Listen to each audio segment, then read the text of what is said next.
Good evening, everybody, and welcome to episode 134 of the Ask the Coach show, where PingSkills helps you improve your table tennis. The most interesting fact I could find about the number 134 is that it follows 133 and precedes 135. Not that great, I know, but anyway, it's Technique Tuesday, and we're going to talk about the basic stance. We're also going to discuss a tweet from the Rubik's Cube World Champion about nerves. And in the questions, we'll talk about the backhand topspin off backspin, using extra grip on the handle of your bat, losing a big lead, and whether to use a different bat for practicing against a robot. I'm Jeff Plum, and with me, as always, is Super Coach Alois Rosario. Welcome, Alois. Thank you, Jeff, and yes, good evening, PingSkillers. Good to see you again. Yeah, so what did you think about that enthralling fact about the number 134, Alois? Jeff, I think you're getting better and better. I think that was good. Oh, dear. Yeah, maybe I might have to find a different, fact to talk about. So if anyone's got any ideas that are more interesting than curious number facts, then leave a comment and let us know what I should, like watching grass grow, perhaps. Yeah, exactly. I could talk about that every episode. If you got any ideas, let me know. All right, Alois. Before we bore people too much, yesterday's PingSkillers question of the day was, who has the better backhand, Ma Long or Wang Hao? What did people think? Yes, so let me just have a look at the responses. We had quite a lot of responses on our Facebook page. So there was a lot of support for Wang Hao and a little bit of support for Ma Long. But, yeah, interesting. So spin is king in this sport. I would say Wang Hao, because he has a disadvantage being penhold. He made his backhand very spinny, it seems to me. So I'd say Wang Hao. So that's from Jojo Trump's Britnell. And Paracram Buznet said Wang Hao definitely, because it's hard to master the reverse penhold backhand, and he is the best at it. Ma Long's forehand is explosive, though. I've had chills if I ever played him. Yeah, me too. So, and George Christou said Wang Hao. I think you'd swear he holds the bat different, or he has elastic wrists. Very much more versatile. So, yes, a lot of support for Wang Hao. Yeah, interesting. I thought Ma Long might have got a bit more support. I mean, I do love Wang Hao's backhand, amazing. And like I said, the first time I saw it, I thought he was playing shakehand. So it's pretty impressive. But it was like a 98%. I'm just making up figures here, but around that, 90 to 98% support for Wang Hao. I think Krianga, even though he wasn't an option, got more love than Ma Long. So there you go. But on the website, Dieter did say, for me, Zhang Jike has the best backhand close to the table, Ma Long off the table, and Wang Hao probably has the best reverse penhold. So, yes, a little bit each way there from Dieter. There you go. All right. Well, that moves us on to the PingSkillers question for today, which is, are the World Tour events a good showcase for table tennis? So, again, I've put the question up on our Facebook page, so jump on there, leave a comment, or go to our website, pingskills.com, leave a comment on the blog. And to do that, you need to create a free account. And by creating a free account, you'll also get a great weekly newsletter. So if you haven't done that, sign up now, pingskills.com. And you can also leave a comment on our YouTube channel. So lots of ways to get involved. We love hearing from you. All right, Alois, it is Technique Tuesday. And today we're going to be talking about the basic stance. Now, interestingly, one of the easiest ways to tell the difference between a really good table tennis player and a new table tennis player is their stance. Why is this, and why is it so important? Yeah, so we talked a little bit about the most important muscles yesterday and talking about the legs. I suppose it's related here. So the basic stance, you need to be down quite low. So if you're up here like this, you can't see me, you're just not going to have enough ability to move with your legs. So having the basic stance, so instead of standing up tall, you're bending your knees and you're down nice and low in that position. Also, make sure that your feet are quite wide. If your feet are too narrow, it's easy to tip over. If your feet are wide, then you've got a really nice solid base that you can push off sideways with.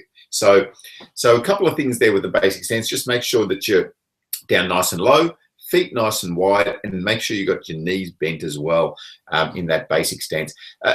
A lot of players, when they first start, I mean, it's hard to think about your feet and your strokes. So you're really just focusing on what's going on here and watching the ball. But yeah, as you start to develop a little bit, you can start to put some attention on your legs and the lower half, and that is really crucial to develop to the next level in table tennis.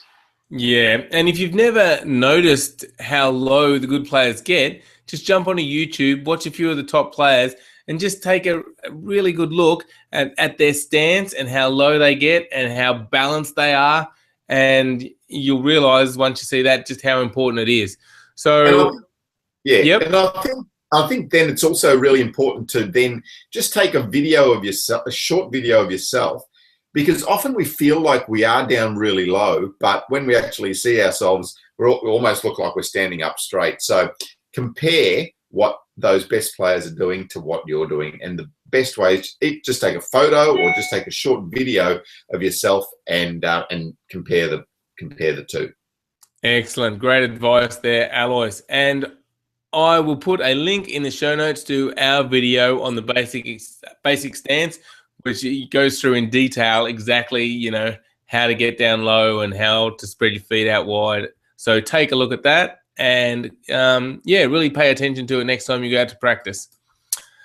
All right, Alois. Now, we were talking about cubing yesterday on the show because I went to a cubing competition, sold a few Rubik's Cubes, and we had the 2013 and the current reigning world champion, Felix Zemdegs, tweet back to us when we sent out a message to the show talking about, he goes, yep, nerves and fine motor skills, so cubing, aren't the best combination.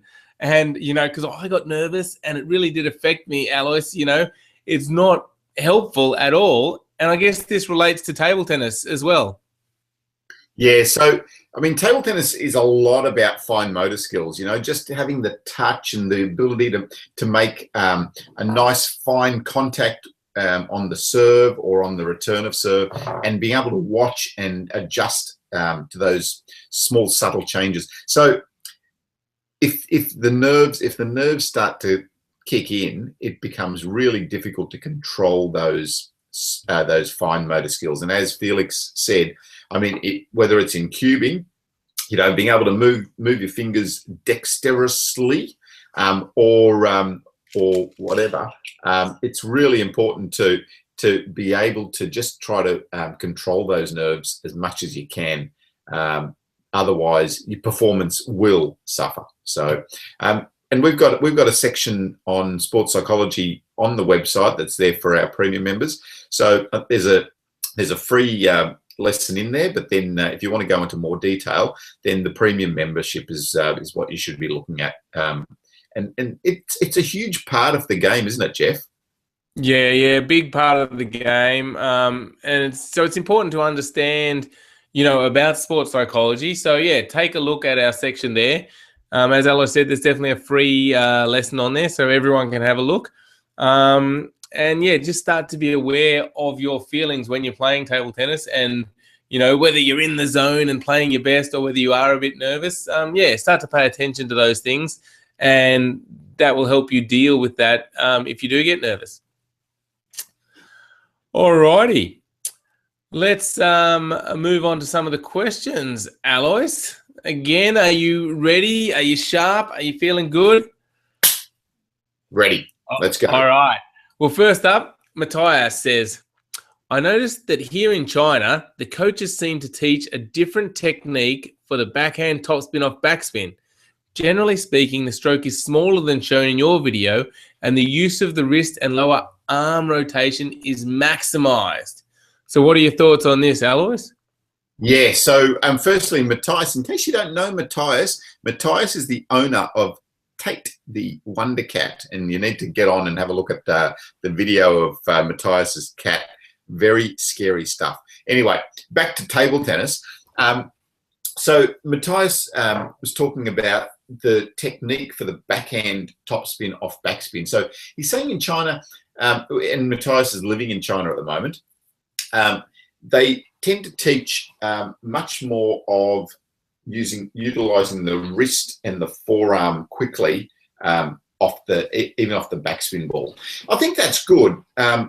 It's a little bit more of an advanced stroke. It's a stroke that you can do once you've got the basics right, and once you have the confidence to be able to move your wrist and back through fast enough and still get a good contact on the ball. What we show you in our videos is a little bit longer stroke and a little bit more of a vertical stroke to help you to lift that ball over the net, because initially it's difficult to generate enough speed with your racket to get that ball lifted and over the net and get the right contact as well. So it's great what you're doing, Matthias, and it's great what you're learning with the faster wrist and the faster forearm, and that's good and it's more advanced, but it is a little bit more risky, especially when you're trying to learn how to lift the backspin against with the backhand topspin. Yeah, indeed. All right. Well, good question, Matthias, and hopefully Alois has cleared up a few things in your mind about the technique. Next up is a question from Kustab, who says, one of the players in my club has tied rubber grip, one used for the badminton rackets, to the handle of his racket. When I asked him the reason, he told me he did it because his hand sweats a lot. So is this use of the grip legal? Yes, it is legal. So you are allowed to put a grip around your handle. So what he's talking about is just wrapping. You've seen on tennis rackets or on badminton rackets where they have the almost the rubberized type of thing around their handle.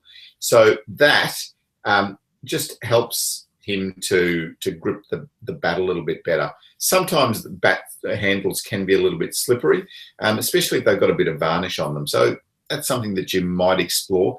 I did actually try putting a rubber around the handle once, and I quite liked it for a little while.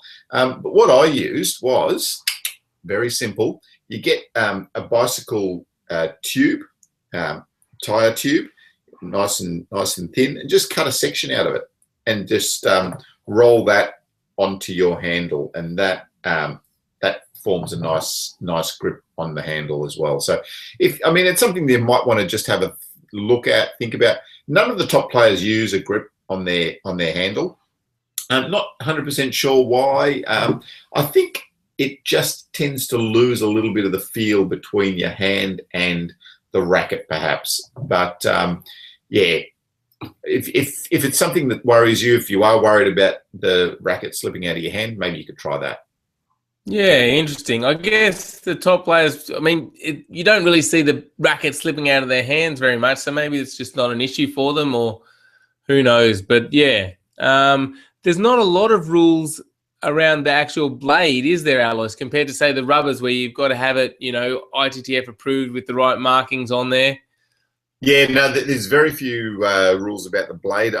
It's only that it needs to be, I can't remember exactly, 80-something% wood. And then the rest is basically up to you. So, yeah, and I think that sort of reflects how important the blade is in comparison to the rubber. So, if you use a $200 piece of wood or a $50 piece of wood, it doesn't make a whole lot of difference. Interesting. Yeah. All right. Thanks for the question, Kustab. Now, next up, we've got one from Chris, and this is kind of related to the nerves question discussion we had before, Alois. Chris says, today I blew a 7-point lead and lost the game. It was 13-20, then 22-20. Good to see you still playing up to 21 like everybody should be, not this rubbish up to 11. Anyway, he said, I realized after it that I had lost my focus and I couldn't settle down. What are some advice on ways to be more mentally prepared for those situations? Yeah, so it can be a tough situation, Chris, and often things start to go really quickly in that situation, don't they? Like you sort of lose 1 point, 2 points, suddenly it's 2015, 2016, and then you start to panic and you worry, and then suddenly it's 2018, and now you think, oh my goodness, it's almost like you've already lost the game. It's important that at that stage you take a little bit of time in between points and just get back to thinking about your tactics for that next rally. So how are you winning points? What serve are you going to do, or what return are you going to try and attempt? What direction are you going to play to your opponent? All those sorts of things. So just break it right down to those simple tactics. The other thing is, in that situation, emotionally, you're going to start to get a little bit higher, and the heart's going to start beating a little bit faster. So it's important just to take a few seconds, take a deep breath, just trying to calm yourself down so you can start to think a little bit clearer, think a bit slower. In that situation, as we said, like the mind starts really racing, and suddenly at 2016, all you're thinking about is, oh my goodness, I hope it doesn't get to 20-all. I hope I don't lose the game. And that's just where it ends up, because your mind just starts panicking. So take your time.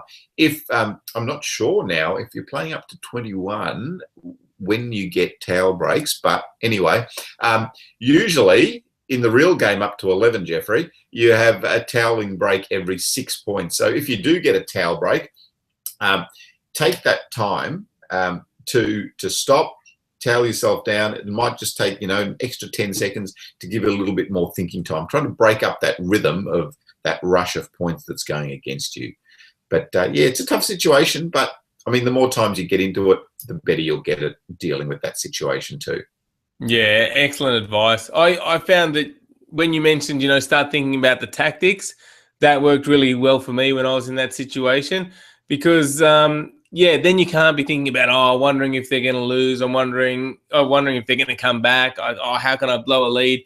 You have to focus on some things you can actually do to play that next point, and then nothing else sort of matters. So yeah, I found that really helpful. Just, what am I going to do this point to win it? What are the tactics? Where am I going to hit it? Am I going to try and do a forehand topspin? What tactics am I going to use? So, yeah, good advice, Alois. Yeah, that's right. And those sort of matches really do. I mean, not that it scarred me at all, but I remember it was 1978, probably 1978. And I was playing the semi-final of the Australian Junior Championships against Danny Isley, a guy from Queensland, one of twins, Ralph and Danny. And I lost the first game, and I was 20-13 up in the second game and lost it. And not that I remember it, not that it scarred me at all, but it's only been 35 years, but I'm exactly. Okay. So hopefully, Chris, in 35 years, you don't remember this game that you lost from 13-20 quite the same way that Alois does. But yeah, I mean, we all go through those moments, don't we, in those situations, Alois? So, learn from the experience and try out a few of those tips that Alois mentioned next time you're in that situation and see if you can get over the line. Good question, Chris. All right. Now, Marv has said, I practice a lot with a robot and I don't want to wear out my fairly expensive playing paddle. I'm looking for a durable, lightweight paddle, but do not want something that is totally different from my real paddle. What are your thoughts on this question, Alois? Marv, this is really important. Use your proper racket in training. It's really important that you don't have a training racket and a match racket, because the subtle differences in the two rackets can make a big difference to your game. And if you're training with one type of racket and then you change to another racket when you're playing your matches, you don't really know whether it's the subtle change in racket that is leading to you making mistakes or hitting winners or whatever it is, or whether it's your technique. So definitely, Marv, in your training, use the same racket that you're going to use in a match. Now, it is a bit more expensive, and your rubbers will wear out quicker, but it's worth it. It's much better than trying to work 2 rackets at the same time. Yeah, I guess if you're going to invest your time in playing table tennis and training, and you've got a robot, and you're putting all that effort in, then hopefully you can justify the cost of of those rubbers. But yeah, it really is important. So yeah, stick with what Alois says. That's all I can say, Marv. Exactly. Alois provides the words of wisdom, so you got to go with it. All right. Well, that wraps up the show. Thank you, everybody, for watching. Make sure you check out pingskills.com and sign up for our free newsletter if you haven't. Lots of great advice there for you. Keep watching our shows. If you watch it through iTunes, make sure you give us some feedback or a rating on iTunes. That really helps us out too. And thank you, Alois. Yeah, thank you, Jeffrey. And we'll see all of you tomorrow. And the Australian Open starts tomorrow, the qualification event. So we'll be keeping a bit of an eye on that tomorrow. Indeed. Thanks, everyone. Catch you tomorrow. Bye.